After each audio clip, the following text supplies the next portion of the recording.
Hello बच्चों, welcome to your channel physics with King Sen sir. बच्चों शुरू करते हैं आज का टॉपिक। आज के इस टॉपिक में हम आपके प्रोजेक्ट सीरीज का थर्ड वीडियो लेकर के आए हैं, जिसमें हम लोगों का प्रोजेक्ट वर्क जो है सिलेबस में, जिसको वाइवा के लिए प्रिपेयर करना है। इसमें हम लोग पढ़ते हैं कि हाइड्रोजन परमाणु के उत्सर्जन संक्रमण में कितनी स्पेक्ट्रमी श्रेणियां प्राप्त होती हैं और उसका एक पैटर्न, एक तरीका हमको समझना, उसी को हमको लर्न करना है।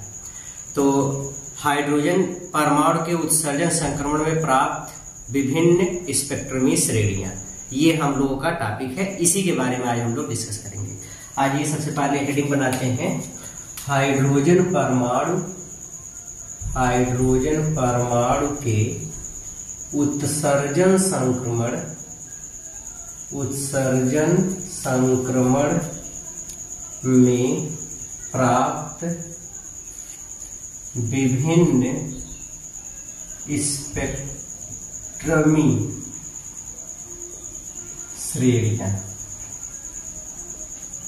बच्चों, जैसा कि हम लोगों को पता है कि नील्स बोर ने परमाणु के विषय में काफी कुछ चीजें बताई, एक अपना एटॉमिक मॉडल प्रस्तुत किया जो कि काफी हद तक सही भी रहा।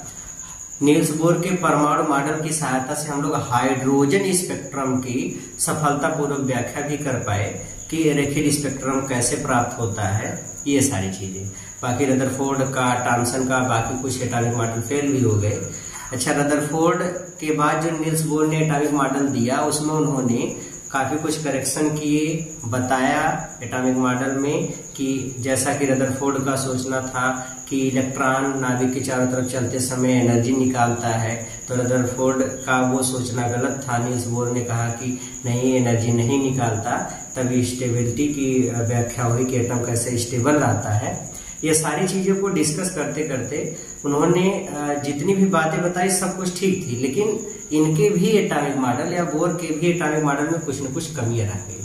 जैसे ये खाली हाइड्रोजन एटम के बारे में ही व्याख्या कर पाया, बहुत सी कुछ चीजें हैं जो इसमें कमी रह गई। खैर, वो सारी चीजें नहीं, इनकी क्या सफलता थी। सफलता, इनकी सबसे बड़ी अचीवमेंट ये थी कि हाइड्रोजन स्पेक्ट्रम की सफलतापूर्वक व्याख्या कर ली गई। तो हाइड्रोजन स्पेक्ट्रम के बारे में जब ये बताए तो कितनी श्रेणियां प्राप्त हुई, उत्सर्जन और अवशोषण संक्रमण क्या होता है, ये सारी चीजें, और श्रेणियों की तरंगदैर्घ्य, ये सारी चीजें हम लोग एक एक करके डिस्कस करते हैं। शुरू करते हैं बच्चों। सबसे पहले हम समझते हैं मतलब संक्रमण का क्या अर्थ होता है। संक्रमण, ट्रांजिशन।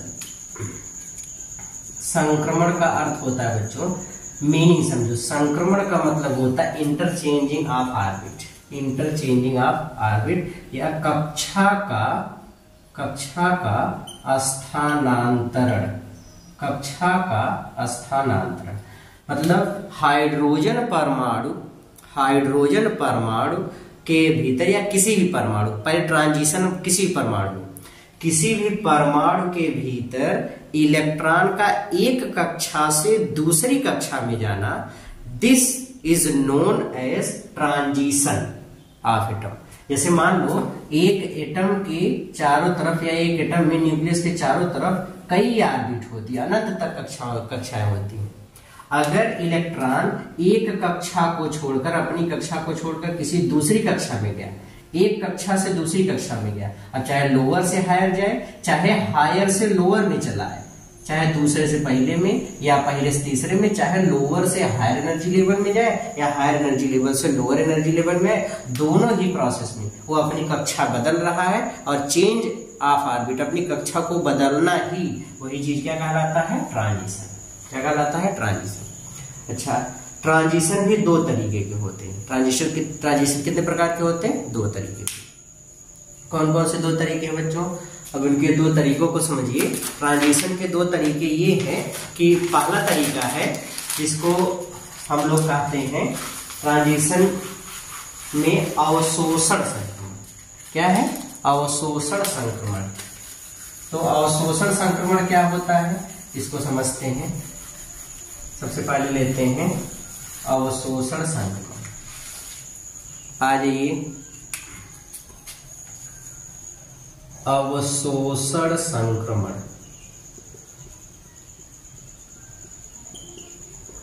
Absorption transition. तो जो ये एटम का न्यूक्लियस है और उसके चारों तरफ की ये ऑर्बिट्स है, ये ऐसे इनकी कक्षाएं अनंत होगी, अनंत तक है ये। मान लो कि ये एक इलेक्ट्रॉन पहली ऑर्बिट में है। जब भी हम एटम को बाहर से किसी भी कारणवश एनर्जी देते हैं, हमने एनर्जी दिया, ये है वो एनर्जी किसी भी फॉर्म में, हीट, इलेक्ट्रिसिटी, लाइट, किसी भी फॉर्म में हो। जब भी एटम को बाहर से किसी भी कारण से एनर्जी मिल जाती है तो एटम का कोई भी इलेक्ट्रॉन उस एनर्जी को एब्जॉर्ब करके लोअर एनर्जी लेवल से किसी उच्च या किसी हायर एनर्जी लेवल में चला जाता है। सपोज यहां चला गया।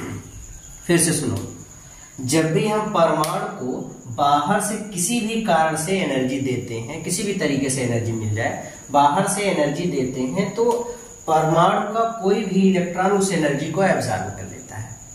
एनर्जी को एब्जॉर्ब करके अपनी मूल निम्न ऊर्जा स्तर से, जिसमें वो था, वो उसकी लोअर या ग्राउंड स्टेट में एनर्जी लेवल था, वो अपनी मूल ऊर्जा स्तर को छोड़ करके किसी भी अन्य उच्च ऊर्जा स्तर में चला जाता है। तो किसी अन्य उच्च ऊर्जा स्तर में चला जाता है। अब जो ये वर्ड मैं बोला कि किसी भी अन्य उच्च, किसी भी का मतलब ये नहीं कि जैसे हमने एनर्जी दी चाहे यहाँ गया, चाहे यहाँ गया, चाहे यहाँ गया, नहीं, ऐसा नहीं है। किसी अन्य उच्च ऊर्जा स्तर का मतलब है जैसे इस कक्षा की एनर्जी है सपोज -13.6 इलेक्ट्रॉन वोल्ट, इस कक्षा की एनर्जी है सपोज -1.51 इलेक्ट्रॉन वोल्ट। तो अगर हम इस कक्षा के इलेक्ट्रॉन को इतनी एनर्जी दे दें कि उसकी एनर्जी -1.51 इलेक्ट्रॉन वोल्ट हो जाए, तो यह इलेक्ट्रॉन एनर्जी को एब्जॉर्ब करके यहां से यहां चला जाएगा, तो लोअर टू हायर जाएगा। हमेशा इलेक्ट्रॉन एक निश्चित ऊर्जा का ही अवशोषण करता है और जिस ऊर्जा को अवशोषित करेगा वह उसी ऊर्जा को अवशोषित करेगा जो किसी कक्षा के बराबर ट्रांजिशन या संक्रमण करने के लिए ऊर्जा आवश्यक हो या पर्याप्त हो। मतलब जैसे यहाँ की एनर्जी हमने क्या बताया, -1.51 इलेक्ट्रॉन वोल्ट है सपोज, इस वाली कक्षा की एनर्जी -13.6 इलेक्ट्रॉन वोल्ट है। हमने इतनी एनर्जी दे दिया कि इसकी एनर्जी इसके बराबर हो गई, तो इलेक्ट्रॉन यहाँ से यहाँ, यहाँ से यहाँ, यहाँ से, मतलब किसी भी अन्य उच्च ऊर्जा स्तर में नहीं जाएगा बल्कि यहाँ से इस वाली कक्षा में जाएगा जिसके बराबर उसकी ऊर्जा हो गई है। तो एक निश्चित ऊर्जा का ही अवशोषण करता है। अभी मान लो इस कक्षा की एनर्जी है सपोज मान लीजिए माइनस बोल दिया गया या इस वाली कक्षा की एनर्जी सपोज मान लो -3.4 इलेक्ट्रॉन वोल्ट है। तो अगर हम इस इलेक्ट्रॉन को इतनी एनर्जी दे दें, इसकी एनर्जी इतनी थी, हम इसको इतनी एनर्जी दे दें कि उसकी एनर्जी -3.4 इलेक्ट्रॉन वोल्ट के बराबर हो जाए, तो वो इलेक्ट्रॉन क्या करेगा, तो एनर्जी एब्जॉर्ब करके यहाँ से यहाँ नहीं जाएगा, ना तो यहाँ से यहाँ जाएगा बल्कि यहाँ से इस कक्षा में जाएगा। आता है समझ में? तो इस तरीके से एनर्जी जो अवशोषित करता है कोई भी इलेक्ट्रॉन, वह हमेशा ऊर्जा की एक निश्चित मात्रा को अवशोषित करता है, ऊर्जा की एक निश्चित मात्रा को अवशोषित करता है। तो अवशोषण संक्रमण क्या है, अब इस चीज को समझो। अवशोषण संक्रमण में जब भी परमाणु को बाहर से किसी भी कारण से एनर्जी मिलती है तो परमाणु का कोई भी इलेक्ट्रॉन ऊर्जा को अवशोषित कर लेता है, ऊर्जा को अवशोषित करके अपने निम्न ऊर्जा स्तर से किसी अन्य उच्च ऊर्जा स्तर में चला जाता है। इलेक्ट्रॉन का ऊर्जा अवशोषित करके लोअर एनर्जी लेवल से किसी हायर एनर्जी लेवल में जाने की यही घटना, इसमें भी देखो कक्षा चेंज हो रही, लोअर टू हायर, लेकिन एनर्जी एब्जॉर्ब करने के बाद ये हो रहा है, इसलिए इस घटना को, इस प्रोसेस को हम बोलते हैं अवशोषण संक्रमण। फिर से डेफिनेशन सुनो, इलेक्ट्रॉन का एनर्जी एब्जॉर्ब करके लोअर एनर्जी लेवल से हायर एनर्जी लेवल में जाने की यह घटना अवशोषण संक्रमण कहलाता है। क्या कहलाता है? अवशोषण संक्रमण। याद रखो, अवशोषण संक्रमण में इलेक्ट्रॉन सभी ऊर्जा का अवशोषण नहीं करेगा, एक निश्चित ऊर्जा का ही अवशोषण करेगा। एक सबसे इंपॉर्टेंट बात, अवशोषण संक्रमण में इलेक्ट्रॉन का संक्रमण मूल निम्न ऊर्जा स्तर से सीधे अन्य उच्च ऊर्जा स्तर में होता है।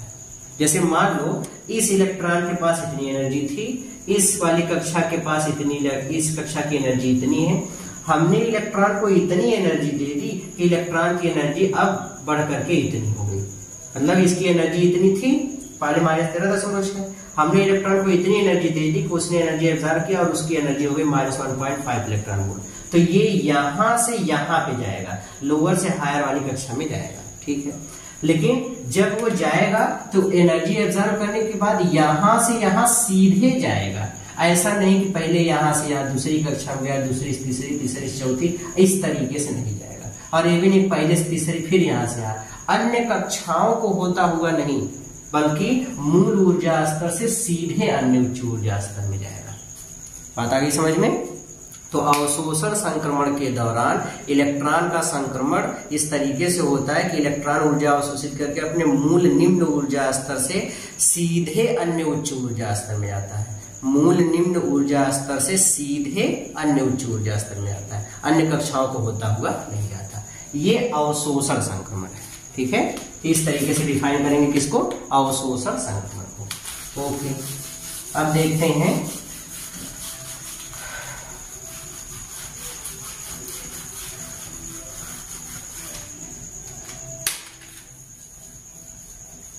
बहुत शोर कर रहा था बच्चों, मिटाना भूल गए हम, हाथ से ही काम चलाना पड़ेगा। कोई बात नहीं, चला लेंगे, धुल लेंगे हाथ, कोई दिक्कत नहीं है आप लोगों के लिए कुछ भी।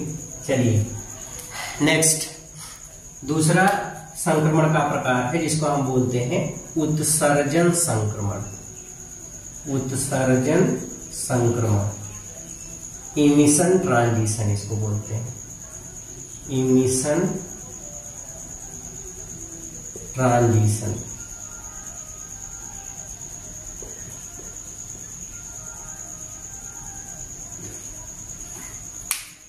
अब इमिशन ट्रांजिशन क्या होता है, अवशोषण उत्सर्जन संक्रमण क्या होता है, अब इसके बारे में समझो। देखिए अभी हम लोगों ने अवशोषण संक्रमण में पढ़ा, जैसे मान लो ये एटम का न्यूक्लियस, उसके चारों तरफ ये अलग अलग ये ऑर्बिट्स हैं, ये अलग अलग एनर्जी लेवल्स हैं। मान लो इलेक्ट्रॉन एनर्जी को एब्जॉर्ब करके इस पहली मूल ऊर्जा स्तर से इस दूसरी तीसरी चौथी पांचवी वाले में चला आया है, E5 में चला है, यहां से इलेक्ट्रॉन यहाँ पे गया है, ठीक है। ओके, अवशोषण संक्रमण में पहले से पांचवी वाले में गया है। तो बच्चों इलेक्ट्रॉन यहां जब पहुंचेगा तो यहीं पे अस्थायी रूप से नहीं ठहर सकता। रीजन क्या है? क्योंकि बोर के एटॉमिक मॉडल के अनुसार इलेक्ट्रॉन उसी कक्षा में चक्कर लगा सकता है जिसमें कि उसका कोणीय संवेग h/2π के पूर्ण गुणज होता है, according to quantization condition of Bohr. Bohr के क्वांटीकरण का प्रतिबंध हमको ये बताता है कि इस इलेक्ट्रॉन का कोणीय संवेग इस पहली कक्षा के बराबर है और ये पांचवी कक्षा के कोणीय संवेग के बराबर इसका कोणीय संवेग नहीं है, इसलिए ये इलेक्ट्रॉन यहाँ चक्कर लगा ही नहीं सकता। ना तो इसके पास उतनी वेलोसिटी होगी, ना तो उतनी मतलब वेलोसिटी नहीं है तो उतना कोणीय संवेग नहीं होगा, तो ये यहाँ पे चक्कर नहीं लगा सकता। तो इस इलेक्ट्रॉन को एनर्जी मिलने के बाद ये यहाँ से यहाँ तक गया तो जरूर, लेकिन यहाँ ठहर नहीं सकता। जब यहाँ ठहर नहीं सकता तो यहाँ से इसको वापस आना पड़ता है। अब वापस अब जब ये लौटेगा अपनी मूल कक्षा में लौटेगा, अब खाली अब इसका कोणीय संवेग तो पहली कक्षा के बराबर है, तो यहाँ से जब वो वापस लौटेगा एक तो यहाँ ठहर नहीं सकता क्योंकि यहाँ उसका कोणीय संवेग पांचवी कक्षा के बराबर नहीं है। ऐसा भी नहीं कि लौटते लौटते चौथे में रुक गया, तीसरे में रुक गया, दूसरे में रुक गया, और भी किसी में नहीं रुक सकता क्योंकि और भी किसी कक्षा के बराबर कोणीय संवेग इसका नहीं है। इसका कोणीय संवेग तो खाली पहले कक्षा के बराबर है, तो पहले कक्षा में ही इसको आना पड़ेगा। तो वापस लौटते समय जब ये वापस लौटेगा तो वापस लौटते समय इस कक्षा के पास जितनी एनर्जी उतनी एनर्जी इसके पास हो तभी तो यहाँ पे रुक पाएगा, नहीं तो फिर से उसको वापस जाना पड़ेगा। तो अब इसके पास एनर्जी कम थी और एनर्जी इसने एब्जॉर्ब कर लिया, यहाँ से यहाँ गया। अब जब वापस लौटेगा तो जो एनर्जी ग्रहण किया था उसको निकालना पड़ेगा, तभी तो घर में आने की परमिशन मिलेगी, तभी तो यहाँ आने की परमिशन मिलेगी। तो ये क्या करता है, अपनी एनर्जी को निकालना शुरू कर देता है। और जब ये वापस अपनी कक्षा में लौटता है, अच्छा ये भी ध्यान दीजिए कि वापस लौटते समय ये चाहे जैसे आए, चाहे इस कक्षा से इस कक्षा में अन्य कक्षाओं से होते होते आए या यहाँ से सीधे चला आए, दोनों में से किसी भी तरीके से हो सकता है। मतलब उत्सर्जन संक्रमण में इलेक्ट्रॉन हायर एनर्जी लेवल से लोअर एनर्जी लेवल में अन्य कक्षाओं से होता हुआ भी आ सकता है अथवा यहां से सीधे भी आ सकता है, किसी भी तरीके से आ सकता है। ठीक है, जबकि अवशोषण संक्रमण में हमने क्या पढ़ा था कि लोअर एनर्जी लेवल से सीधे हायर में जाएगा, अन्य कक्षाओं को होता हुआ नहीं जाएगा। लेकिन उत्सर्जन में क्या है कि हायर से लोअर जब आएगा तो अन्य कक्षाओं से होता हुआ भी आ सकता है और वहां से डायरेक्टली भी आ सकता है। क्लियर हो गया? ये डिफरेंस हमेशा याद रखेंगे। ओके, तो ये जो इलेक्ट्रॉन है जब हायर एनर्जी लेवल से लोअर एनर्जी लेवल में लौटेगा तो अपनी एनर्जी को निकालेगा। जब ये अपनी एनर्जी निकालता है तो वह एनर्जी दोनों कक्षाओं की ऊर्जा अंतराल के बराबर ऊर्जा को निकालता है और वो एनर्जी फोटॉनों के रूप में निकालता है। फोटॉन्स या इलेक्ट्रोमैग्नेटिक वेव के रूप में, फोटॉनों के रूप में या विद्युत चुंबकीय तरंगों के रूप में अपनी ऊर्जा का उत्सर्जन करता है। अब इस पूरी प्रोसेस का नाम उत्सर्जन संक्रमण क्यों पड़ा, इसको समझते हैं। देखिए, एक तो इलेक्ट्रॉन हायर एनर्जी लेवल से लोअर एनर्जी लेवल में आ रहा, कक्षा बदल रहा है, इसलिए संक्रमण। ओके, लेकिन कक्षा बदलते समय अपनी एनर्जी को उत्सर्जित कर रहा है, निकाल रहा है, इमिट कर रहा है, इसीलिए इसका नाम है उत्सर्जन संक्रमण। क्या नाम है? उत्सर्जन संक्रमण। तो जब इलेक्ट्रॉन किसी अन्य उच्च ऊर्जा स्तर से अपनी मूल ऊर्जा स्तर में वापस लौटता है तो लौटते समय अपनी ऊर्जा का उत्सर्जन विद्युत चुंबकीय तरंगों अथवा फोटॉनों के रूप में करता है। यह प्रक्रिया उत्सर्जन संक्रमण कहलाती है।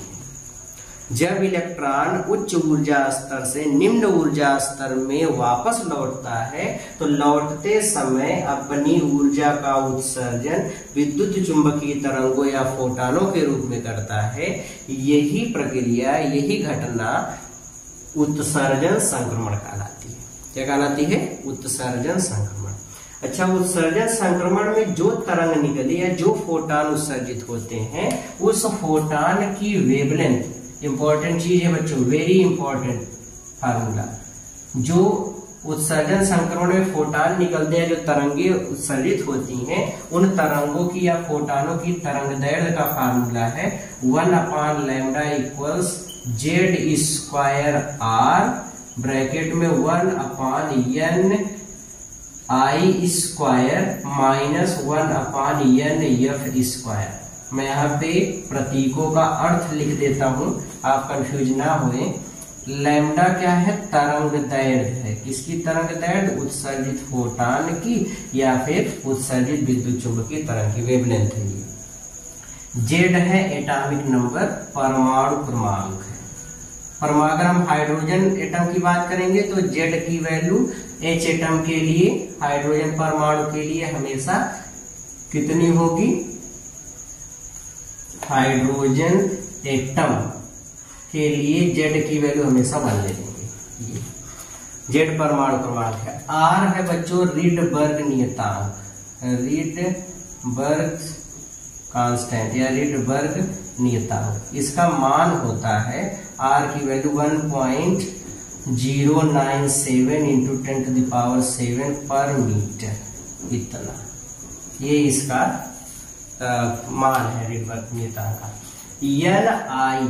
एन आई को बोलते हैं इनिशियल एनर्जी लेवल या मूल ऊर्जा स्तर, मूल ऊर्जा स्तर है। एन या फाइनल एनर्जी लेवल मतलब उच्च ऊर्जा स्तर है, उच्च ऊर्जा स्तर है ये। तो इसमें कंफ्यूज नहीं होंगे, ये बड़ा इंपॉर्टेंट फार्मूला। मतलब जब भी उत्सर्जन संक्रमण में या अवशोषण संक्रमण में जो तरंगे अवशोषित होंगी वो इसी फोटॉन या इसी तरंग दैर्घ्य की होनी चाहिए। ये उत्सर्जन संक्रमण में जो फोटॉन या जो तरंगे उत्सर्जित होती हैं उनके लिए तरंग दैर्घ्य का फार्मूला 1/λ = Z²R 1 ब्रैकेट में 1/NI² माइनस 1/NF²। ये है। क्लियर हो गया? Very good. Okay, just a second.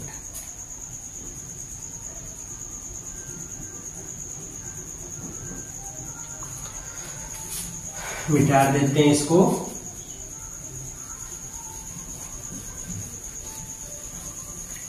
एकदम फटाफट।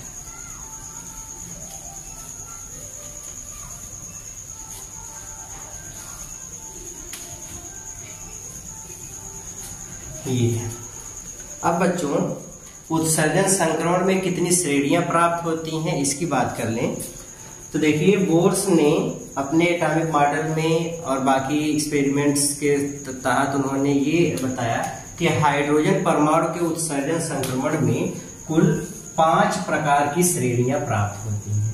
उन 5 प्रकार की श्रेणियों में पहली श्रेणी है, इसको हम लोग बोलते हैं लाइमन श्रेणी। लाइमन श्रेणी जो हर एक श्रेणी का इंट्रो इंपॉर्टेंट है, ध्यान से समझिए। लाइमन श्रेणी किसे कहते हैं, अब ध्यान से सुनो इस चीज को। लाइमन श्रेणी तब प्राप्त होती है जब हाइड्रोजन परमाणु के उत्सर्जन संक्रमण के दौरान परमाणु का इलेक्ट्रॉन किसी अन्य उच्च ऊर्जा स्तर से पहली वाली मूल कक्षा में वापस लौटता है।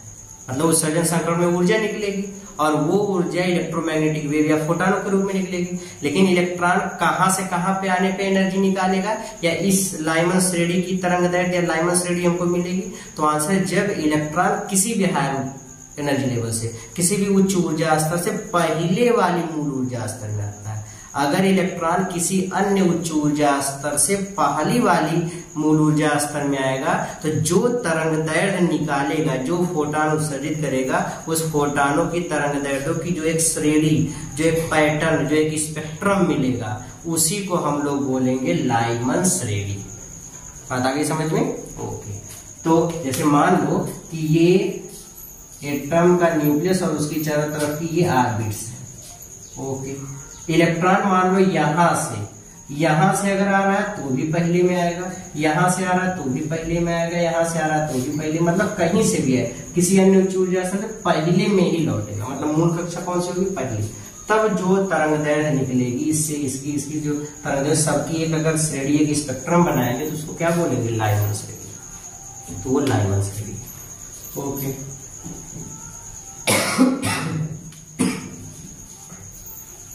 अब बच्चों लाइमन श्रेणी की जो तरंगदैर्घ्य होती है इसका फार्मूला, पहली चीज तो एक चीज ये पहले लिखिए कि लाइमन श्रेणी में इलेक्ट्रॉन हमेशा पहली वाली मूल कक्षा में लौटेगा, तब लाइमन श्रेणी प्राप्त हुई।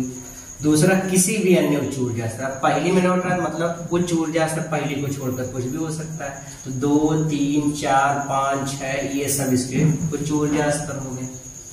अच्छा, जो श्रेणी प्राप्त होगी वो लाइमन श्रेणी कहलाएगी। तो तरंगदैर्घ्य कितना होगा लाइमन श्रेणी में? तरंगों का तो 1/λ बराबर Z² R 1/Ni² minus 1/NF का स्क्वायर मान रख दो। तो 1/λ हाइड्रोजन परमाणु की बात हो रही है तो Z की वैल्यू 1 R 1/Ni का स्क्वायर मतलब 1 का स्क्वायर माइनस 1/NF का स्क्वायर। अब NF जो भी कक्षा रहेगी, NF की वैल्यू 2, 3, 4, 5, 6 कुछ भी हो सकती है। जिस कक्षा से, अगर मान लो चौथे से पहले में आ रहा है तो 4 लिख देंगे, छठवें से पहले में आ रहा है तो 6 लिख देंगे, जो भी जिस कक्षा से है। ये भी याद रखिए कि लाइमन श्रेणी की तरंगे पराबैंगनी क्षेत्र में पड़ती हैं। किस क्षेत्र में पड़ती हैं? पराबैंगनी। मतलब जितनी भी तरंगदैर्घ्य मिलती है सब अल्ट्रावायलेट रेज की होती है, सब अल्ट्रावायलेट की रेडिएशन होती है। ठीक है, तो ये होता है लाइमन श्रेणी। कोई डाउट है? ओके। अब दूसरी श्रेणी है जिसको हम लोग बोलते हैं बामर श्रेणी।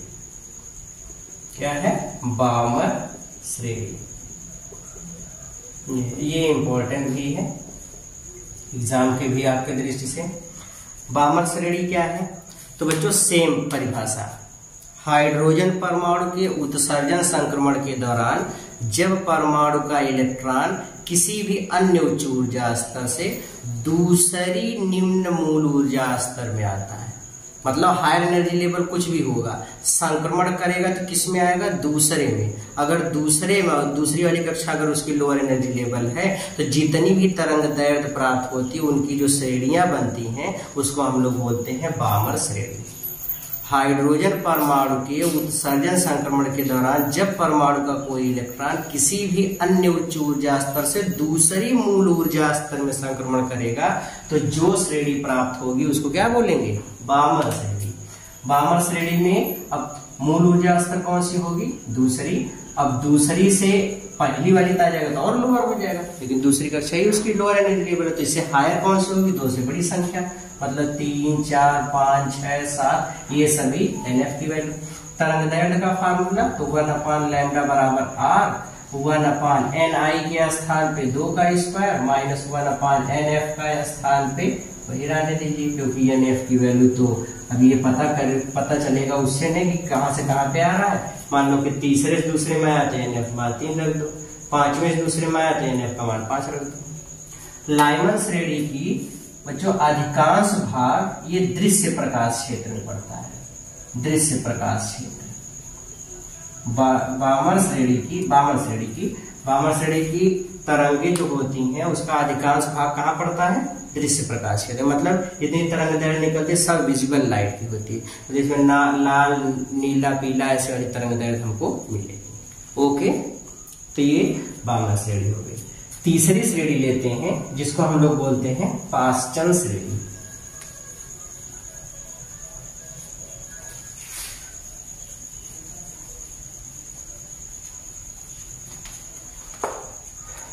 तीसरी श्रेणी है, इसको हम लोग बोलते हैं पाश्चन श्रेणी। चौथी श्रेणी जिसको हम लोग बोलते हैं ब्रैकेट श्रेणी। पांचवी श्रेणी है, इसको हम लोग बोलते हैं फुंड श्रेणी। बच्चों पाश्चन श्रेणी में परिभाषा सेम है, इलेक्ट्रॉन किसी अन्य उच्च ऊर्जा स्तर से तीसरी मूल ऊर्जा स्तर में आएगा, मतलब मूल ऊर्जा स्तर तीसरा है तो हायर इससे बड़ी वाली संख्या 4, 5, 6, 7, 8 इस तरीके से होगा। तो तरंग दैर्ध्य का फार्मूला 1/λ R 1/3 का स्क्वायर माइनस 1/NF का स्क्वायर। NF कहाँ से शुरू होगा, तो आंसर है 3 से बड़ी कोई भी संख्या हो सकती है, और ये अवरक्त क्षेत्र में पड़ता है, अवरक्त क्षेत्र। ठीक इसी तरीके से ब्रैकेट श्रेणी को डिफाइन करेंगे कि इसमें इलेक्ट्रॉन किसी अन्य उच्च ऊर्जा स्तर से चौथे वाले मूल ऊर्जा स्तर में संक्रमण करेगा। तो यहाँ पे NF कितना हो जाएगा, 4 से बड़ी संख्या 5, 6, 7, 8 5, 6, 7 5, 6, 7, 8, 9 इस तरीके से।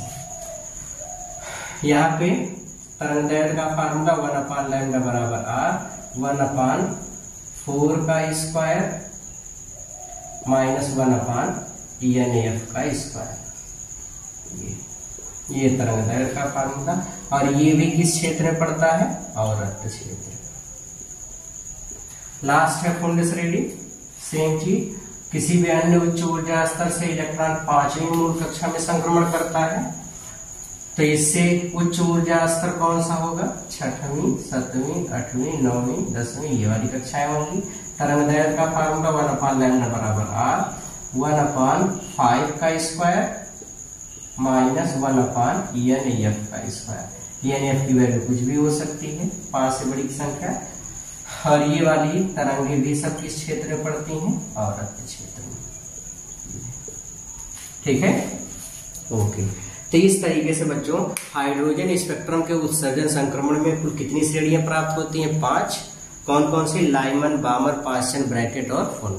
लाइमन श्रेणी में हायर एनर्जी लेवल से पहले में इलेक्ट्रॉन आएगा, बामर में दूसरे में, पाश्चन में तीसरे, ब्रैकेट में चौथे और फुंड में 5वीं वाली श्रेणी में। तरंग दैर्ध्य का ये सब फार्मूले हो गए और किस क्षेत्र में पड़ता वो भी हो गया। हम इसी को एक फिगर बना करके सब पैटर्न को अच्छे से समझ लेते हैं, और इसी फिगर को आप अपने चार्ट पेपर पे भी बना सकते हैं वाइवा के लिए। तो इस तरीके से आप तैयार कर सकते हैं। आ जाइए उस चीज को हम लोग बनाने की कोशिश करते हैं, कैसे बनेगा। सबसे पहले यहाँ पे दिखाते हैं ग्राउंड स्टेट या हाइड्रोजन परमाणु के लिए बना रहे बच्चों। ये है, ये पहली कक्षा है, N = 1। ये पहली कक्षा की एनर्जी E1, इसकी वैल्यू होती है -13.6 इलेक्ट्रॉन वोल्ट। दूसरा, एनर्जी गैप पहली और दूसरी कक्षा के बीच का कुछ ज्यादा होता है, इसलिए इनके बीच की जो डिस्टेंस है थोड़ी सी ज्यादा दिखा देंगे, n बराबर 2। ये दूसरी कक्षा की एनर्जी ये होती है -3.4 इलेक्ट्रॉन वोल्ट। तीसरे और दूसरे में एनर्जी का गैप थोड़ा सा और कम हो जाता है, तो इसको थोड़ा और कम गैप दिखा देंगे।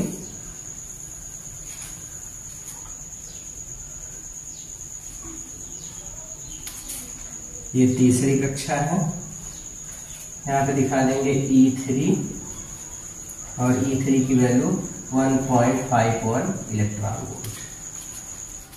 इसके बाद एनर्जी का डिफरेंस ऐसे कम होता चला जाएगा।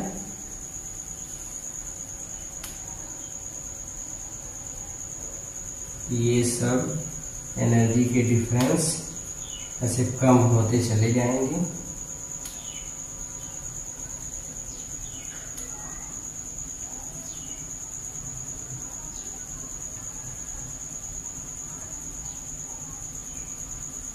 ये है, और ऐसे लास्ट वाली जो कक्षा होगी, कक्षाएं ऐसी बनती चली जाएंगी। लास्ट वाली कक्षा जो अनंत पर स्थित होगी, इस कक्षा को आयनन कक्षा कहते हैं। आयनन कक्षा ये अनंत पर होगी, इस कक्षा की एनर्जी 0 होती है। आयनन कक्षा क्यों इसको बोलते हैं? क्योंकि इलेक्ट्रॉन अगर इस कक्षा में चला जाएगा तो नाभिक से इतनी दूर हो जाएगा कि नाभिक उसको अपनी तरफ नहीं खींच पाएगा, तो नहीं खींच पाएगा तो हम बोलेंगे कि वो परमाणु से बाहर निकल गया और परमाणु आयनित हो गया, इसीलिए इस कक्षा का नाम है आयनन कक्षा। तो आयनन कक्षा है। एनर्जी इसकी लिख लेते हैं बच्चों, ये वाला हो जाएगा E4, ये है E5, E6, E7, E8, E9, E10। सबकी एनर्जी कितनी कितनी होती है उसको लिख लेते हैं। ये मैं खाली हाइड्रोजन के लिए बता रहा हूँ, 0.85 इलेक्ट्रॉन वोल्ट, फिर 0.54 इलेक्ट्रॉन वोल्ट। E6 ऐसे ही निकालेंगे 0.38 इलेक्ट्रॉन वोल्ट। इसके लिए बच्चों एनर्जी का फार्मूला है, याद है ना, -13.6 एन इतना अपान n² electron volt. Hydrogen atom की किसी भी कक्षा की एनर्जी इस फार्मूले से निकालते हैं। n की वैल्यू 1 2 3 4 ऐसे लिखते जाओ। 1 लिख दोगे तो 1 का स्क्वायर -13.6 इलेक्ट्रॉन वोल्ट।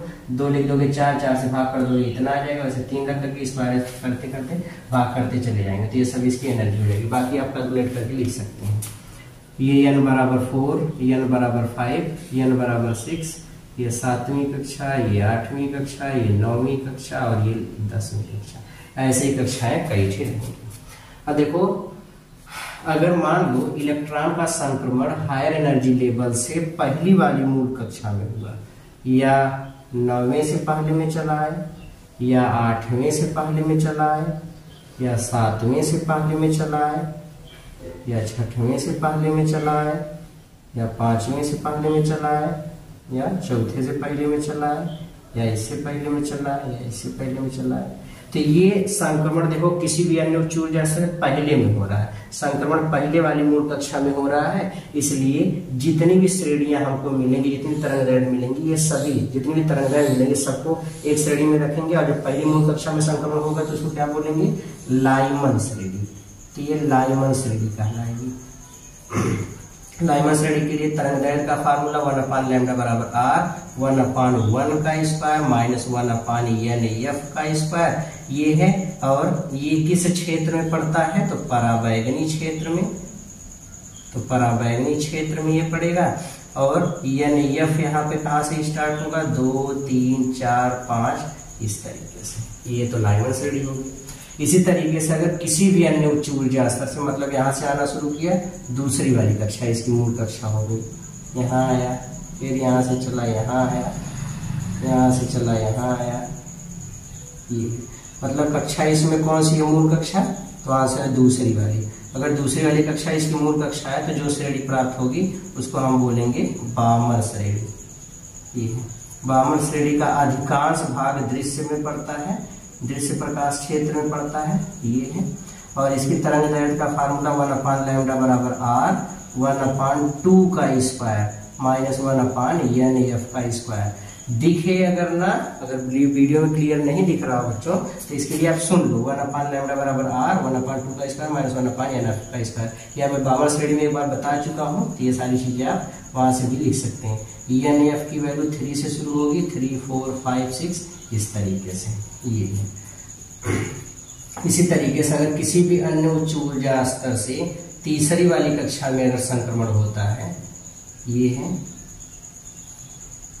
किसी भी अन्य उच्च ऊर्जा स्तर से तीसरी वाली कक्षा में अगर संक्रमण होगा तो जो श्रेणी प्राप्त होगी उसको बोलेंगे पाश्चन श्रेणी। तो ये पाश्चन श्रेणी हो गई। तरंग दैर्घ्य 1/λ बराबर r 1/3 का स्क्वायर -1/NAF का स्क्वायर। पाश्चन श्रेणी और रक्त क्षेत्र में पड़ती है इसमें, और NAF यहाँ पे कहाँ से शुरू होगा, 4 से, 4, 5, 6, 7, 8 इस तरीके से ये है। फिर लास्ट में, लास्ट से पहले अभी चौथी, इसमें लास्ट वाली कक्षा कौन सी होगी या मूल कक्षा कौन सी होगी, चौथी वाली। अगर किसी अन्य उच्च ऊर्जा स्तर से चौथी वाली कक्षा में संक्रमण होता है तो जो श्रेणी प्राप्त होगी उसको हम बोलते हैं ब्रैकेट श्रेणी। तो ये ब्रैकेट श्रेणी कहलाएगी। ब्रैकेट श्रेणी भी अवरक्त क्षेत्र में ही पड़ती है, तो ये अवरक्त क्षेत्र में पड़ेगी। इसके लिए तरंग दैर्घ्य 1/λ बराबर r 1/4 का स्क्वायर -1/NAF का स्क्वायर। और यहाँ पे NAF कहाँ से शुरू होगा, 5 से, 5, 6, 7 इस तरीके से ये है। लास्ट में इसी तरीके से किसी भी अन्य उच्च ऊर्जा स्तर से अगर इलेक्ट्रॉन पांचवी वाली मूल ऊर्जा स्तर में संक्रमण करेगा तो जो स्पेक्ट्रमों की श्रेणी प्राप्त होगी उसको हम बोलते हैं फुंड श्रेणी। ये फुंड श्रेणी है। ये भी कहाँ पड़ेगी, और रक्त क्षेत्र में। इसके लिए तरंग दैर्घ्य का फार्मूला 1/λ बराबर r 1/5 का स्क्वायर -1/NAF का स्क्वायर।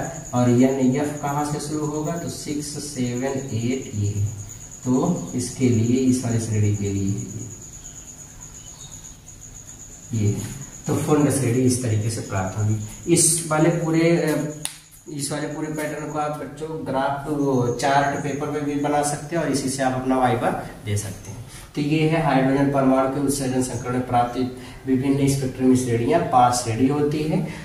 अगर पहले मूल ऊर्जा स्तर में संक्रमण हुआ तो डायमंड, दूसरे में बामर, तीसरे में पाश्चन, चौथे में ब्रैकेट, फिर पांचवें फुंड। और ये अलग अलग एनर्जी लेवल, अलग अलग कक्षाएं होती हैं। सारी चीजें हमने आपको बता दी। अब आप इससे अपने वाइवा के लिए प्रिपेयर हो सकते हैं। ओके, ठीक है, इसको नोट कर लेंगे अच्छे से स्क्रीनशॉट वगैरह लेकर के। ओके, अब आज के इस वीडियो को यहीं पे खत्म करते हैं। मिलते हैं नेक्स्ट प्रोजेक्ट वर्क में। तब तक पढ़ते रहिए, मेहनत करते रहिए। All the very very very best.